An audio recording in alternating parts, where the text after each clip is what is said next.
I understand that around the time, after you had lost your job, you were trying to make ends meet, and you even worked as a nude model for art Yes. students. Yes. And when you did that, obviously you have to sit perfectly still for periods of time. That gives Hmm. you a chance to think. Yes. And so I understand that with you, you started crafting stories in your head, when you had all that time sitting there posing for students. Yes. And that kind of is when you decided, okay, I'm crafting these stories in my head. I might as well put them down and start writing. Right. And your first piece was an essay in 1999 about employment for people with disabilities, and you actually got published. Yes. And it was, Tell me yeah, about that.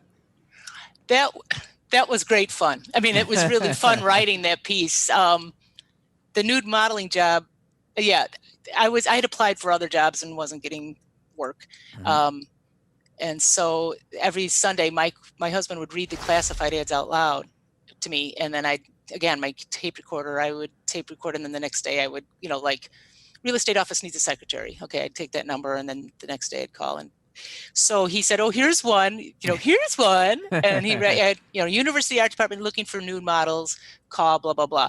And I didn't tape record it because I didn't want him to know that I thought, well, I'd do that. And so I just memorized the phone number and Okay. called.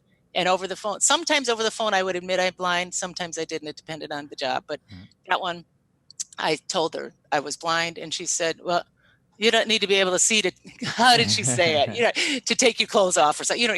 You don't need to be able to see to be a nude model. And Right. so I took the job, um, and I kind of liked it. I mean, I was never comfortable taking my clothes off, but whatever. You get used to it. I couldn't see the people staring at me. That was helpful. Mhm. Um, and I got to learn a little bit about art by the professor walking around and talking to the students and telling them, look at the angle in her, and I would go to art. I was invited to go to the openings, and I would go, and they have wine and cheese. I loved it. I mean, it was fun to be part of it. Um, and it was fun to write the story because it was funny. I mean, it was a funny story that I was doing this, but I also was able to get a couple paragraphs about the unfairness of, Mhm. and why, jobs